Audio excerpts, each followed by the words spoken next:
para lermos juntos o livro do Gênesis, palavra de Deus para o nosso coração. O último capítulo, Gênesis 50.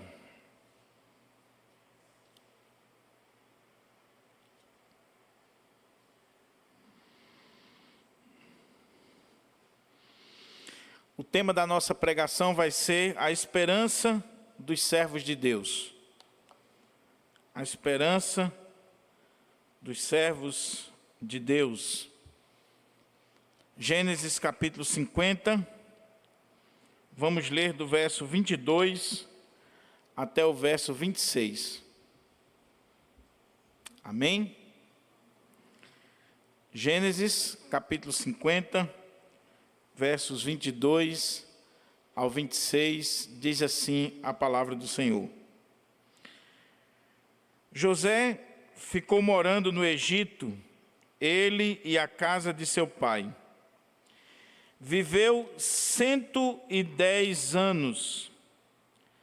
José viu os filhos de Efraim até a terceira geração. Também os filhos de Maquir, filho de Manassés, os quais José tomou sobre os seus joelhos. José disse a seus irmãos: eu vou morrer em breve, mas Deus certamente visitará vocês e fará com que saiam desta terra para a terra que jurou dar a Abraão, a Isaque e a Jacó. José pediu aos filhos de Israel que fizessem um juramento, dizendo: Deus certamente visitará vocês. Quando isso acontecer, levem os meus ossos daqui. José morreu com a idade de 110 anos. Eles embalsamaram o seu corpo e o puseram num caixão no Egito. Curva a sua fronte, vamos orar. Vamos pedir ao Senhor que nos oriente, que nos agracie com a sua santa palavra nesta noite. Ó Pai, louvado e engrandecido seja o teu nome. Nós chegamos até aqui, Senhor, porque nós reconhecemos que sem ti nada podemos fazer. Nós somos carentes, Senhor, da tua presença manifesta entre nós. Nós somos carentes da tua voz através da tua palavra. E é por isso que nós estamos aqui. Portanto, meu Pai, é no nome do teu Filho Jesus que eu te peço que o Senhor fale o nosso coração, que o Senhor ilumine a minha mente, que o Senhor nos dê discernimento, intrepidez, para trazer uma palavra de esperança para a tua igreja nesta noite. Abençoa aqueles que estão aqui no templo, aqueles que nos acompanham. Ser conosco, meu Pai, em nome de Jesus. Que as palavras dos meus lábios e o meditar do meu coração sejam agradáveis na tua presença, ó Senhor, rocha minha e redentor meu. Amém. Amém. Mantenha a sua Bíblia aberta para que a gente possa considerar o texto sagrado e tirar dele aqui lições para a nossa vida. O tema, como eu disse, é a esperança dos servos de Deus. Será que, de fato, a esperança é a última que morre? Conta-se que um homem estava muito triste, angustiado, abatido. O cara estava desesperado. E aí, como de praxe, um amigo chegou para ele e disse: rapaz, o que está acontecendo com você? Eu estou aqui para lhe ajudar, abra o seu coração comigo, conte o que está lhe angustiando, o que está tirando a sua paz. Eu não gosto de ver você assim. O que está abatendo você, rapaz? Me fala aí qual é a sua dor, o que está lhe afligindo. E aí o camarada disse assim: rapaz, é porque existe um ditado que diz que a esperança é a última que morre. E o cara olhou e disse: mas o que tem a ver? Por que você está abatido com isso, rapaz? Ele disse: é porque o nome da minha sogra é Esperança, rapaz. Aí complica. Se a esperança é a última que morre, a minha sogra chama-se Esperança. Então, por isso que eu vivo angustiado, vivo abatido e tal. Aí o amigo dele disse: como você está chorando com isso, é? Pelo amor de Deus, rapaz, refresque seu coração. Pior sou eu, que o nome da minha é Perpétua. Mas a tua Esperança, a minha chama-se Perpétua e eu não estou assim? Brincadeiras à parte. O que seria da humanidade se não existisse, ainda que seja um pouco, um fio, um fiapo de esperança? O que seria da humanidade? O que seria dos nossos corações? O que seria das nossas vidas? O que seria da humanidade neste momento tão difícil que nós estamos enfrentando, se não existisse, ainda que seja um pouco de esperança, um fio de esperança? Nós que somos crentes, nós sabemos que há sim esperança para os nossos corações. E que a esperança não é a última que morre. A esperança já morreu, mas ressuscitou e está viva. E é por causa dele que nós estamos aqui. Chama-se Jesus Cristo. É por causa dele que nós temos esperança. É por causa dele que nós podemos sonhar e ver o amanhã, mesmo no momento de crise. O texto que lemos fala sobre José. Quem era José? José é um personagem maravilhoso na Bíblia Sagrada. José, o seu nome significa Deus aumenta, Deus acrescenta. E José é um dos personagens mais importantes do contexto veterotestamentário, do Pentateuco, do livro do Gênesis. Primeiro, ele é filho de Jacó e Raquel. E você pode ler isso lá em Gênesis capítulo 30, verso 22 ao 34. Ele foi vendido pelos seus irmãos para o Egito. E você lê lá no capítulo 37 toda essa saga, toda essa história. E você olha que após uma série de dificuldades, ele vai se tornar ministro de Faraó. Você lê o capítulo 39 até o 41, e você vê essa história, e a gente contempla que José, ele chegou naquela situação, e ele salvou os próprios irmãos e seu pai da fome, trazendo eles para a terra de Gósen, no Egito, conforme Gênesis 42 até o 47. Esse homem teve a sua vida dirigida por Deus. Olhando a olho nu, pelos olhos humanos, a história de José seria um fracasso no primeiro momento. Porque apesar dele ser querido pelos seus pais, ele tinha inveja dos seus irmãos, ele acaba sendo vendido, ele acaba indo parar exatamente no Egito, e vocês conhecem muito bem a história. Ali ele é esquecido, mas por providência de Deus, ele vai se tornar primeiro-ministro, e assim ele vai salvar o seu pai, os seus irmãos, a sua terra, naquele período de fome. Ele é um homem cuja vida é guiada por Deus. Diz a Bíblia que José morreu com 110 anos, e os seus ossos foram levados a Siquém, conforme ele tinha dito e profetizado. Está lá em Josué 24, 32. Que quando os filhos de Israel foram e tomaram posse da terra, e assumiram aquela terra, lembraram-se das palavras de Moisés e vão levar os seus ossos e sepultar lá em Siquém, em uma terra que era da sua própria família. E ali ele vai ser sepultado, cumprindo assim a palavra de Deus, cumprindo assim a sua profecia. As últimas palavras de José, que nós acabamos de ler, meus irmãos, expressam para nós, de forma muito clara, a esperança de que Deus cumpre as suas promessas.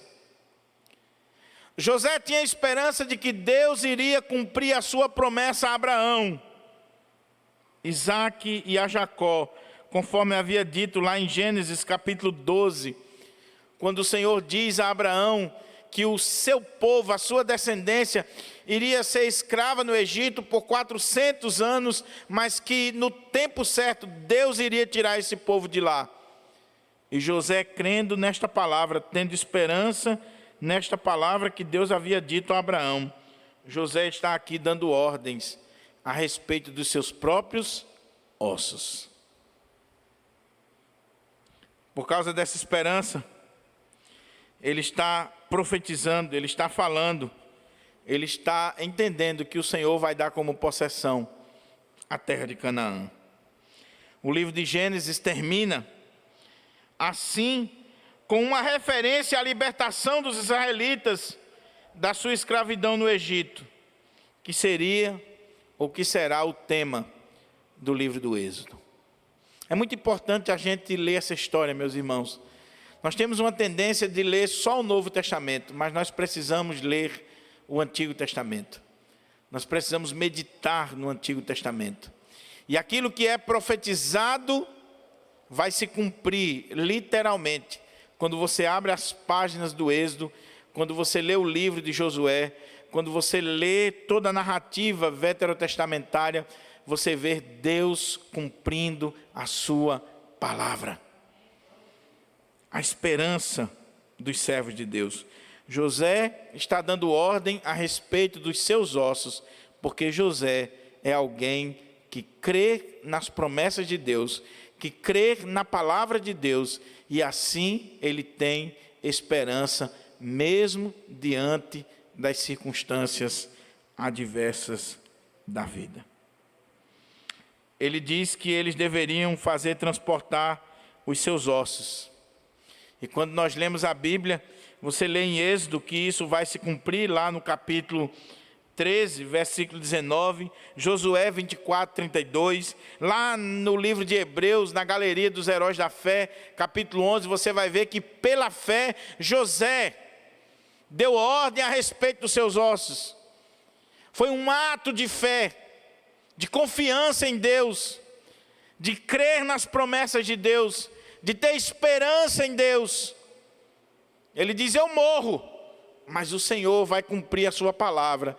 E quando Ele cumprir a sua palavra, não deixe os meus ossos aqui, leve com vocês os meus ossos, porque eu vou herdar a promessa de Deus, ainda que seja nos ossos, eu vou herdar a promessa de Deus. Isso é esperança. Isso é esperança. Mas quando eu penso sobre esse tema, a esperança dos servos de Deus, eu aprendo, à luz da Bíblia, pelo menos 4 lições que eu quero tirar com os irmãos aqui nesta noite. A esperança dos servos de Deus, ela tem 4 viés que eu vejo nesse texto, que eu gostaria de compartilhar com vocês. Em primeiro lugar, a esperança dos servos de Deus independe da sua idade. A esperança dos servos de Deus independe da sua idade. Olha como é que diz o verso 22 e verso 23. José ficou morando no Egito, ele e a casa de seu pai. Viveu 110 anos. José viu os filhos de Efraim até a 3ª geração. Também os filhos de Maqui, filhos de Manassés, os quais José tomou sobre os seus joelhos. A esperança dos servos de Deus independe da sua idade. José está com 110 anos e ainda está fazendo projetos até para depois da sua morte. Que coisa extraordinária, meus irmãos.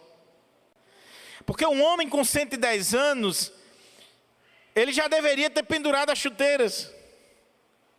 Um homem com 110 anos, ele pode dizer assim: acabou para mim.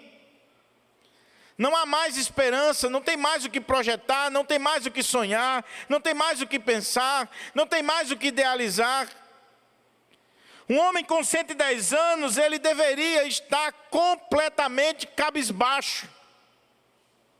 Porque nós temos jovens hoje que não chegou nem aos 18 anos. Já estão com depressão, ansiedade, síndrome não sei de quê. Lá no sertão a gente chama de outro nome, que eu não vou dizer aqui, que é politicamente incorreto. Mas é inadmissível o que nós estamos vendo com essa geração. Uma geração fraca. 15, 16, 17, 18 anos. Não sei mais o que é da minha vida, pastor. Não sei o que Deus tem para mim. Pastor, não consigo ter esperança em nada. Estou depressivo, preciso do psicólogo, preciso do psiquiatra. José está com 110 anos e ainda faz projetos até para depois da sua morte. Os velhos, nos nossos dias, estão sendo desvalorizados. Mas na Bíblia, os velhos não só são valorizados, mas os velhos têm esperança. Aquele velho que crê em Deus, aquele velho que conhece a Deus, aquele velho que vive uma vida na presença de Deus, ele não interessa qual a idade que ele tem esperança, ele tem uma luz na frente dele, ele faz projetos, ele sonha. No Salmo 94, versículo 14, diz que na velhice eles ainda produzirão frutos, são sempre fortes, cheios de vida. O velho, a senhora que é serva de Deus, na velhice ainda dá fruto. A esperança do servo de Deus independe da idade. Lembra de Sara? Lembra de Abraão? Mesmo avançado em idades, Deus lhe fez uma promessa de dar filho, e Deus deu o filho para eles, já avançado em idade. Meus amados irmãos e irmãs, em nome de Jesus, o meu ponto aqui nesta noite é essa: será que você está perdendo a esperança na sua vida? Será que você está perdendo a esperança no seu coração? E eu quero dizer para você que você jamais deveria perder a esperança. Não interessa qual é a sua idade. Quem aqui está com 110 anos? Talvez quem está mais pertinho é o pastor Mairon. Mas mesmo que você estivesse com 110 anos, você poderia sonhar, projetar, você poderia visualizar o futuro e fazer planos até para depois da sua morte. Só o servo de Deus, meus irmãos, na velhice ainda dá fruto. Só o servo e a serva de Deus, na velhice, ainda tem motivos para pular de alegria, para louvar o Senhor. Irmãos, você não se impressiona com isso, não? Veja um velho que não é crente, que não é servo de Deus ou serva de Deus. Veja uma velha que não é crente do mundo, que não é serva de Deus, e olhe para um senhor, uma senhora que é crente, para você ver a diferença. Veja.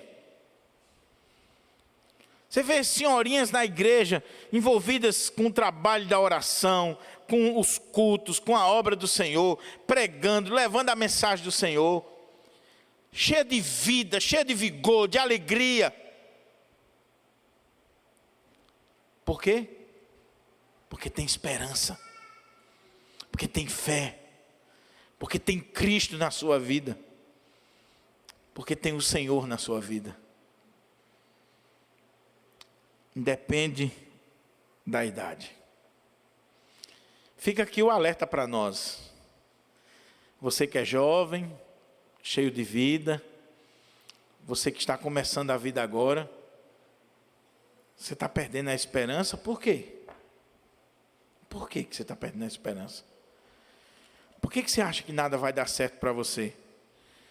Por que você acha que as portas não vão se abrir para você? Por que você acha que você nunca vai chegar a lugar nenhum? Quem foi que disse isso? Veja aqui um homem com 110 anos, mas que porque crê em Deus, sonhando, projetando, determinando, dando uma palavra a respeito dos seus próprios ossos. Segundo lugar, segunda coisa que eu aprendo sobre a esperança dos servos de Deus, é que a esperança dos servos de Deus não morre com a morte. Olha como é que diz aqui o texto, meus irmãos, que é algo assim extraordinário. Gênesis capítulo 50, versículo 24, diz assim a palavra do Senhor. Olha como é que o servo de Deus, vamos lendo de novo para você ver. José ficou morando no Egito, ele e a casa de seu pai. Viveu 110 anos. José viu os filhos de Efraim até a terceira geração, também os filhos de Maqui, filho de Manassés, os quais José tomou sobre os seus joelhos.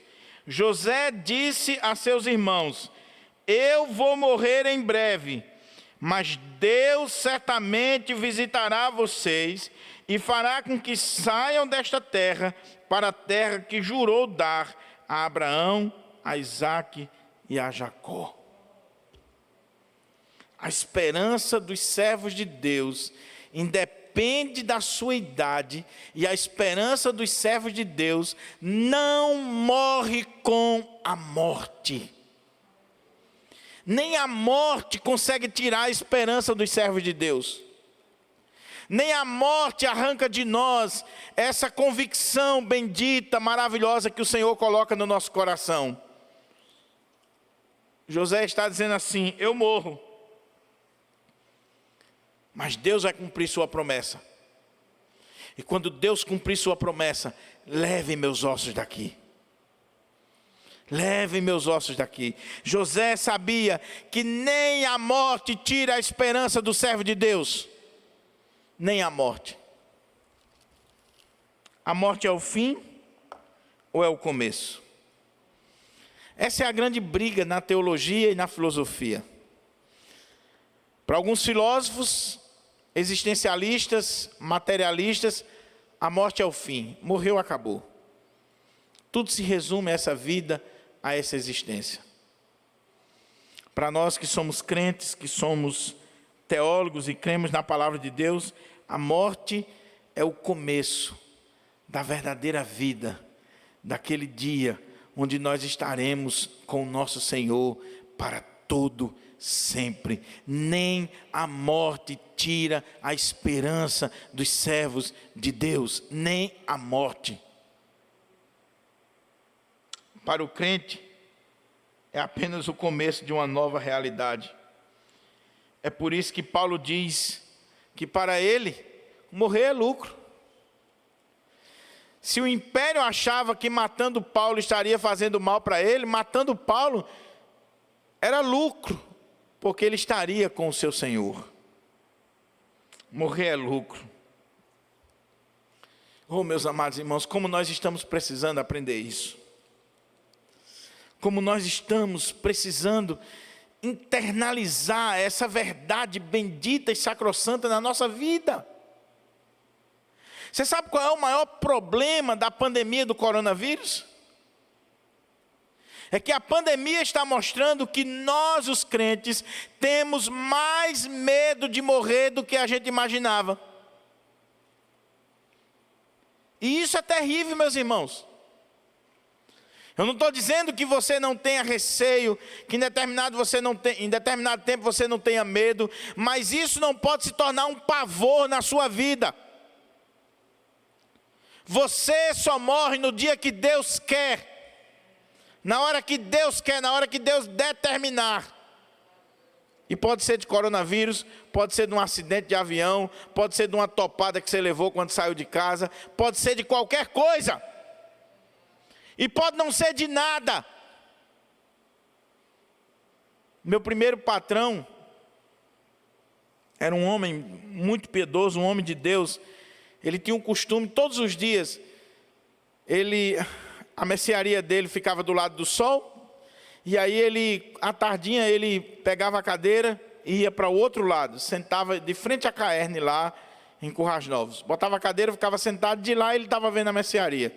Chegasse um cliente, ele ia atender. Um dia ele sentou, ficou lá, deu 5 horas da tarde, ele não se levantou. Deu 6 horas, quando a filha dele chegou do trabalho, que viu, ele estava morto. Para que esse pavor? Para que esse medo terrível? Eu não estou dizendo que nós não devamos tomar todos os cuidados necessários. Eu não estou dizendo que nós não venhamos a cumprir os protocolos. Mas o que eu estou dizendo é que se eu e você temos esperança, nem a morte tira essa esperança. Nós podemos estar no vale da sombra da morte, mas ainda assim o Senhor estará conosco naquele vale. Nós podemos ter o Senhor ali. E meus irmãos, enquanto isso não for uma realidade na nossa vida, nós seremos infelizes. Nós seremos infelizes. Eu lembro quando eu fui visitar a irmã Romeira, que é irmã da nossa irmã Natécia, e quando nós paramos o carro na frente da casa dela, de longe você escutava os gritos. Os gritos. Eu acho que a Amélia estava nesse dia. A Amélia estava. Ela estava tomando doses e mais doses de morfina para diminuir a dor. Em estado terminal. De longe nós ouvíamos os gritos de dor. E quando nós entramos naquela casa, deixa eu dizer uma coisa para você. Ao invés de levar consolo, eu saí consolado e envergonhado. Sabe por quê? Aquela serva de Deus pegou um papelzinho e uma caneta e escreveu assim: vivo não mais eu, mas Cristo vive em mim. E me deu para ler. E eu fiquei pensando, meu Deus, como eu sou miserável. Será que se eu estivesse no leito da dor, será que se eu estivesse como essa mulher, eu tinha alguma coisa para dizer? Será que eu não estaria murmurando? Ela está aqui no estado terminal e pregando a palavra de Deus. Quando nós fomos visitar a irmã Natécia na UTI, as enfermeiras, os médicos, toda a equipe lá do hospital, dizendo assim: é incrível essa mulher. Por quê? Porque toda a equipe que passa aqui, ela prega. O médico está lá atendendo ela, no leito da dor, e ela botando um folhetinho assim no jaleco do médico. A enfermeira chega para dar o remédio e ela toma um folhetinho. Toma a palavra de Deus. Isso faz diferença, meu irmão. Sabe o que isso está dizendo para aquelas pessoas? Que aquela serva de Deus, ela não está negando a sua dor, ela não está negando a sua doença. Veja que José está dizendo assim: eu morro. Eu vou morrer. E eu dizia essa semana no velório do nosso irmão Luelso: se tem uma coisa que Deus nunca escondeu do homem, é a realidade da morte. Você vai morrer, meu irmão. Eu vou morrer. Não fale isso não, pastor. Vou falar mais uma vez. Você vai morrer e eu também. A menos que Jesus volte. E Ele pode voltar hoje à noite. Aí nós seremos transformados e iremos para o encontro do Senhor nos ares. Mas se Jesus não voltar agora, nós iremos morrer. Mas a questão é que o crente, mesmo diante da morte, ele tem esperança. Ele sabe em quem tem crido. É por isso que em velório de crente tem louvor. É por isso que em velório de crente nós podemos cantar e louvar o Senhor e exaltar o nome do Senhor, independente das circunstâncias ou da causa da morte. Porque nós sabemos que nada pega Deus de surpresa. Nada, nada, nada. Olha para a história. Olha para a história da igreja. Veja os mártires do passado. Veja os heróis da fé. Veja homens como Isaías, que foram cerrados ao meio. Veja os heróis da fé que foram colocados em postes e incendiados para iluminar as ruas de Roma. Veja os grandes homens de Deus que foram colocados em tambor de óleo fervendo. Veja os homens de Deus que morreram na história, mas não perderam a fé, não perderam a esperança, morreram pregando a palavra de Deus, levando a palavra de Deus. E os imperadores, os reis, as autoridades não conseguiam entender. Um pai da igreja disse que o sangue dos mártires era a sementeira do evangelho. Quanto mais sangue era derramado, quanto mais crente morria, mais o evangelho crescia, mais a palavra de Deus era disseminada, mais pessoas se convertiam. Eu dizia antes de ontem, para uns colegas num grupo de pastores e de alguns irmãos, diante desses decretos e mais decretos e tantos problemas que nós estamos aí, eu disse: meus irmãos, eu me envergonho da igreja atual, principalmente de nós, os pastores, porque eu fico imaginando que se nós estivéssemos lá no período do Império Romano, nós não seríamos nem 1% do que os nossos irmãos foram. Porque se uma canetada de uma governadora faz todo mundo ficar tremendo, imagina a canetada de Nero. Imagine quando Nero botou os cristãos no Coliseu. Imagine quando ele mandou queimar cristão, fazer tudo que não presta com os cristãos. Na Inquisição, o que faziam com os cristãos. Vá ler a história, vá estudar. Os primeiros reformados calvinistas que vieram para cá, que eram enforcados, que eram jogados na Baía da Guanabara, que eram mortos. Esses eram os verdadeiros reformados. Reformado de YouTube, reformado para vender livro, reformado para estar discutindo o sexo dos anjos, mas que é calado diante de tudo isso que está acontecendo aí, é reformado de meia tigela, é calvinista fraco. Porque os verdadeiros calvinistas que vieram aqui para o nosso país, não era só para discutir cosmovisão nem predestinação não, eles deram a vida pelo evangelho, e é por isso que eu e você estamos aqui. Eles tinham esperança, mesmo diante da morte, eles tinham esperança. Aqui em Natal, na minha cidade, em todo o nosso país, o evangelho não foi pregado, irmãos, com liberdade não, foi pregado debaixo de perseguição. Foi pregado com muita luta, com muita perseguição. Em Currais Novos, os pastores iam pregar e jogavam pedra. Um dia o pastor da igreja presbiteriana, que fundou a igreja presbiteriana em Currais Novos, estava pregando, jogaram uma pedra, furaram a cabeça dele. E ele não parou o culto, não parou.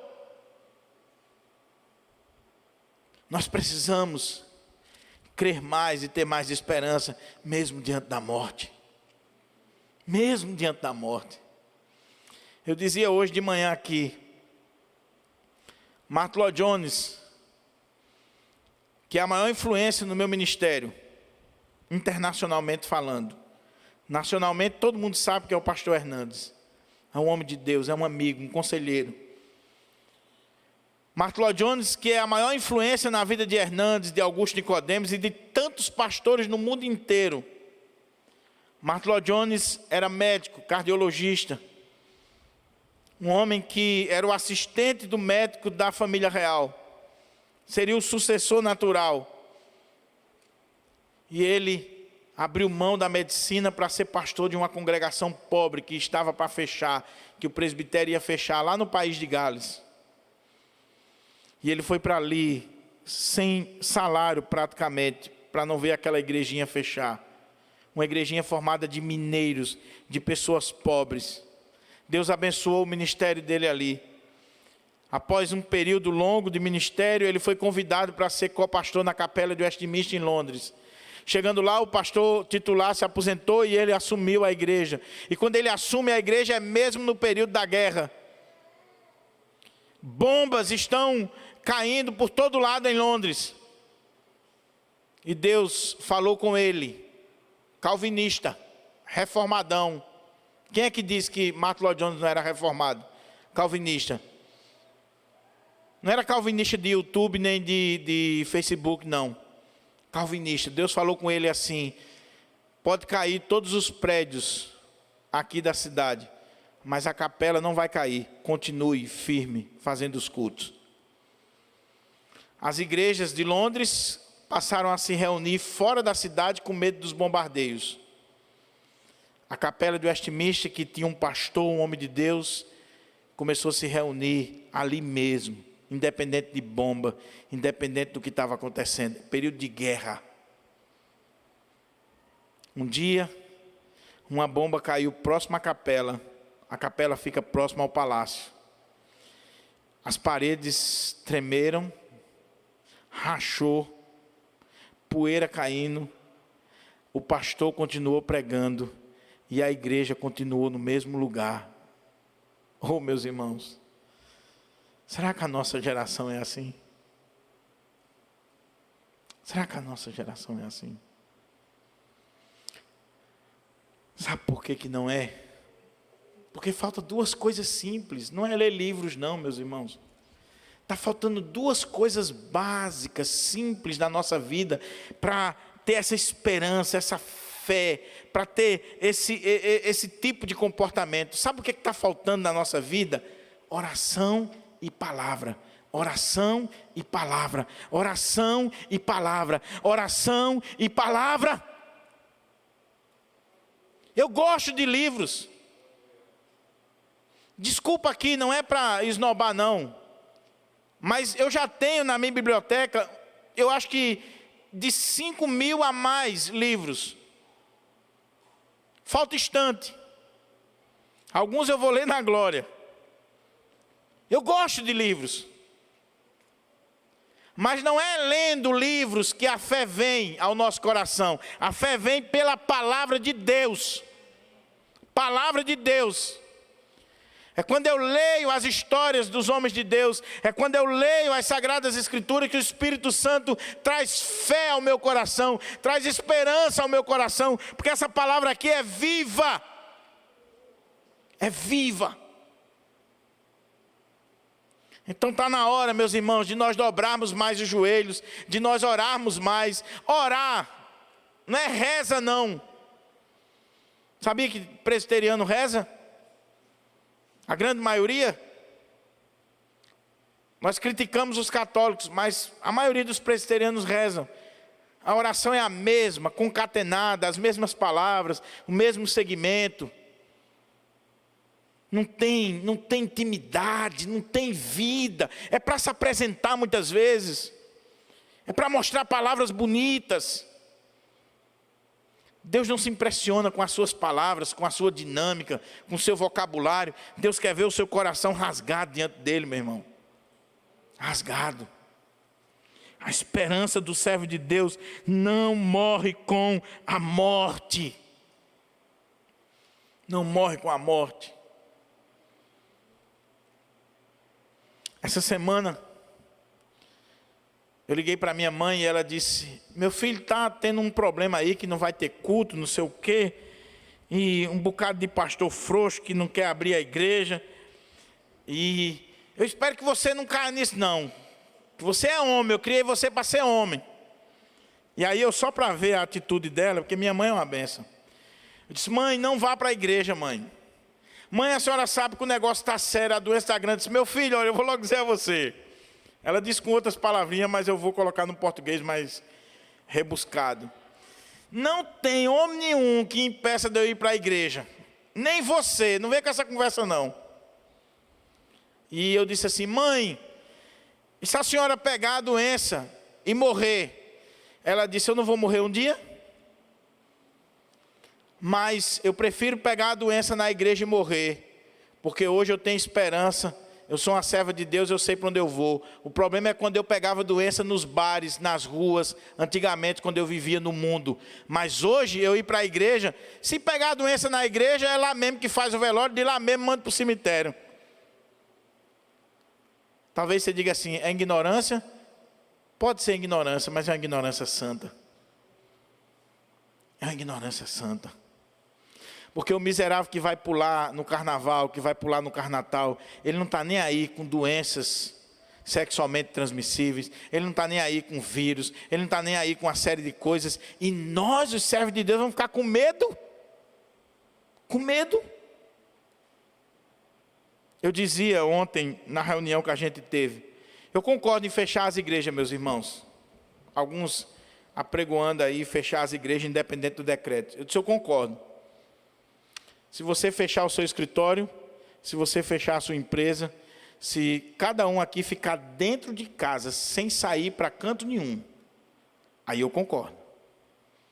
Agora, vim defender aqui, fechar a igreja e abrir o escritório de advocacia, ou ir trabalhar de professor, ou ir dar serviço em qualquer lugar, ou ir para a praia e viajar, eu não concordo. Eu não concordo. E aí um colega disse assim: mas alguns membros das nossas igrejas não estão vindo. Tem membro da igreja que não está vindo, vai para a praia, vai para o shopping, vai para todo canto e não está vindo. E eu retruquei para o colega, eu disse assim: meu amado pastor, se um membro da sua igreja, esse que não está vindo, se o senhor souber que ele está adulterando, que ele está indo para a cama com a secretária, a igreja vai disciplinar? É claro que vai. E por que a igreja não disciplina esse membro que está indo para o shopping, que está indo para todo canto e não vem para os cultos há um ano? Porque é a mesma confissão de fé que nós defendemos, é a mesma palavra de Deus que diz que nós temos autoridade para disciplinar. Porque com toda sinceridade, meus irmãos, e vocês sabem do que eu estou dizendo, se eu souber de um membro da igreja do Pirangi que vai para shopping, que vai para o trabalho, que vai para a feira, que vai para todo canto, mas só não pode vir para a igreja, pode se preparar que você vai receber uma carta do conselho e eu vou propor a sua exclusão da igreja, para você ser excluído da igreja, porque você está com um pensamento completamente errado. Mas a esperança do servo de Deus não morre com a morte. Não morre com a morte. Mesmo que venha a morrer, ele tem esperança para a glória do Senhor. Terceiro lugar, para a gente caminhar para a conclusão. A esperança do servo de Deus vê além das circunstâncias. Versículo 24. José está dizendo: eu morro, mas o Senhor vai cumprir a sua palavra e vai tirar vocês daqui. E quando Ele tirar vocês daqui, quando saírem daqui, leva os meus ossos. Meus irmãos, as circunstâncias ali eram adversas. Eram circunstâncias adversas. O povo passaria 430 anos no Egito. Não eram 4 dias, não eram 4 meses. 430 anos de escravidão no Egito. Debaixo da maior potência daquela época, a potência que dominava o mundo. O faraó era considerado um deus. A palavra faraó significa casa grande. Porque se entendia que no faraó estava presente todas as divindades, todos os deuses.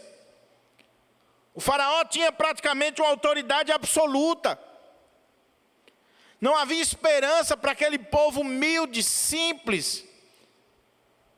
Um povo agrícola, pastoril. Um povo que não tinha poder para lutar contra o Egito. É irracional o que esse homem está dizendo.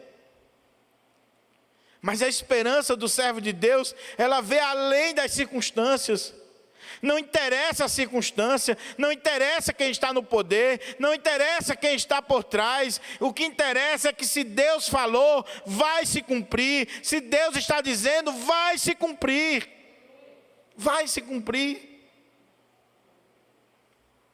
José está dizendo, Deus vai cumprir a sua palavra que foi dita a Abraão. Deus havia dito lá atrás a Abraão, no capítulo 15, versículo 13, de que o povo passaria 400 anos, mas ele iria tirar o povo de lá. E Moisés crê nisso. Aqui não é pensamento positivo, irmão. Aqui não é levantar da cama com o pé direito. Aqui é fé na palavra de Deus. A esperança desse homem está fundamentada na palavra de Deus. E por isso ele vê além das circunstâncias. O Senhor tiraria o seu povo. Humanamente falando era impossível, mas José tinha fé. E por isso que Hebreus 11, 22 diz que pela fé, ele deu essa ordem em relação aos seus ossos. Pela fé. O que é fé? O que é fé, irmãos? É a convicção daquilo que nós não vemos, mas nós cremos. Isso é fé. Eu não estou vendo. As circunstâncias são adversas. O poder é muito grande que está aí. Mas eu creio que Deus vai cumprir a sua palavra.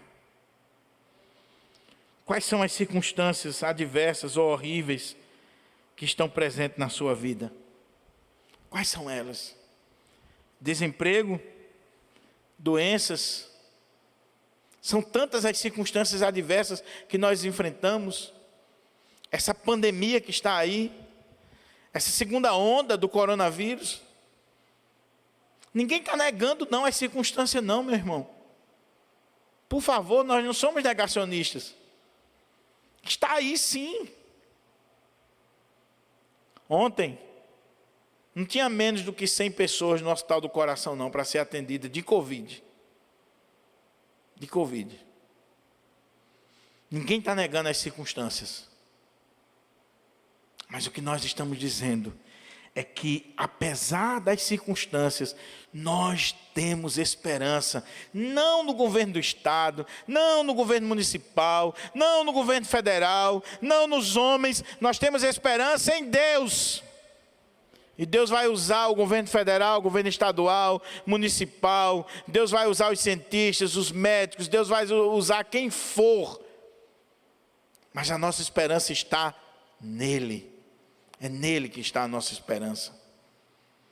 Então, meu amado irmão, não interessa a circunstância na sua vida.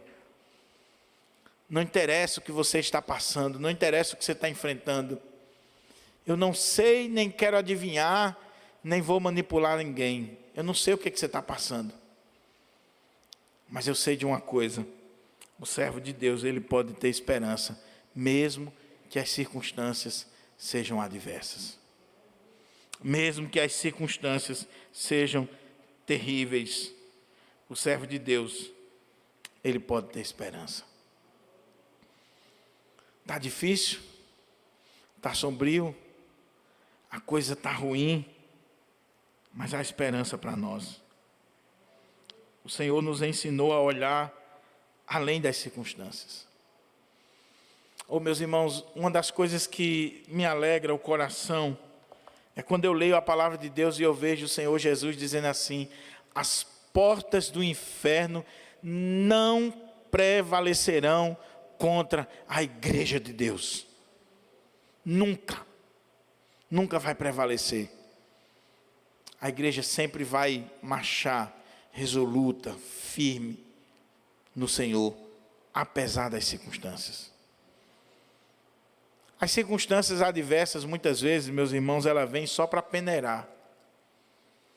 Só para mostrar quem é quem. Uma vez eu vi um pastor dizendo isso e é verdade.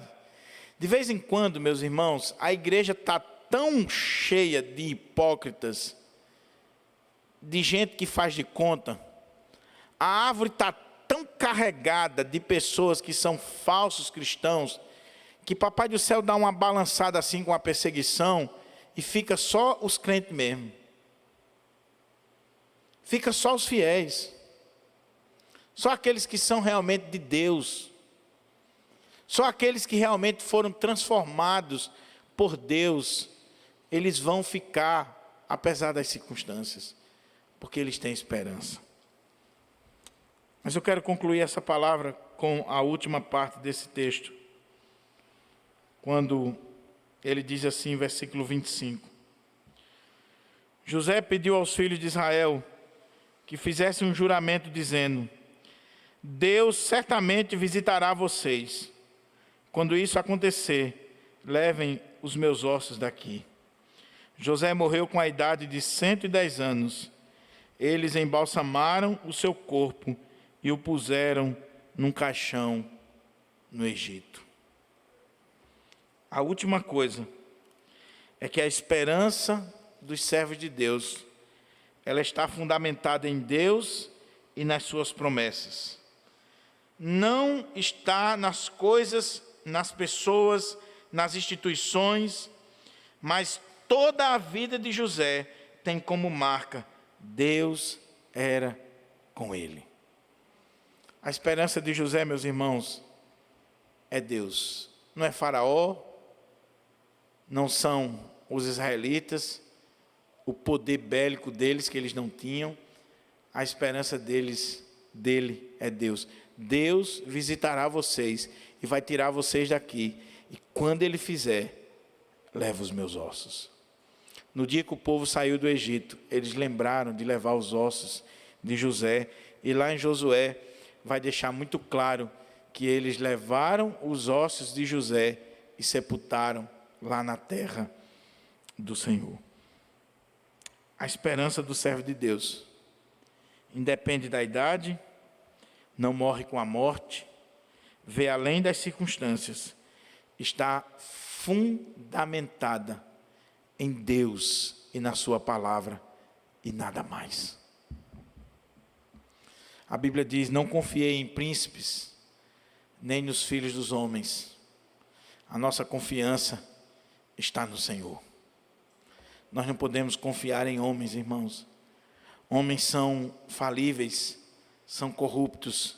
A nossa confiança está no Senhor. Eu termino com um testemunho que marcou muito a minha vida. Nós tínhamos uma irmã na congregação que ela não podia ter filhos. Ela engravidava, abortava, não conseguia. E isso causava muita tristeza ao coração dela. Ela já tinha tido uma filha, mas queria outra e não conseguia. E o médico disse: não tente, não faça, que é arriscado você morrer. E ela chorava, e nós orávamos. E um dia nós estávamos numa cruzada, lá em Guarapes, e houve um momento de unção com óleo. E lá em cima, na plataforma, eu olhei para aquela irmã e eu senti de Deus o Senhor dizendo assim: vá lá, unge ela e ora para que ela tenha um filho. No primeiro momento eu fiquei: Senhor, é o Senhor mesmo que está falando? E se eu for orar e essa mulher não engravidar, eu não vou ficar envergonhado? Porque nós somos assim, irmãos. Nós somos assim, fracos. Eu sou fraco igual você. Mas o coração bateu forte, forte. Era uma coisa assim, insuportável. E eu peguei o óleo, desci da plataforma, cheguei lá, falei com ela, coloquei o óleo na testa dela, orei, chorei com ela, e juntos nós choramos ali e colocamos diante do Senhor, para que o Senhor desse um filho para ela. Parece que foi igual a Ana. A irmã foi para casa feliz da vida depois da cruzada. E esse menino hoje está com mais de 10 anos. Porque nós cremos num Deus que pode todas as coisas. As circunstâncias podem ser adversas, mas Deus pode todas as coisas. Ele ainda está no trono. Essa pandemia não pegou Deus de surpresa, meu irmão. Pode ter pegado a mim e você. Pegou os cientistas, os teólogos, os filósofos, mas não pegou Deus de surpresa. Deus sabe tudo que está acontecendo. E Deus sabe por que está acontecendo. Agora, o que Deus quer de mim e você é que, independente de qualquer coisa, que nós tenhamos esperança. Nos homens, nas instituições, não, em Deus. Ele vai agir sobrenaturalmente, naturalmente, sem os homens, com os homens ou apesar dos homens. E não tenha dúvida, ai daquele que se levante contra a igreja de Deus. Ele se levanta para cair. Todos os imperadores que tentaram destruir a igreja estão mortos e a igreja está de pé. Vamos orar?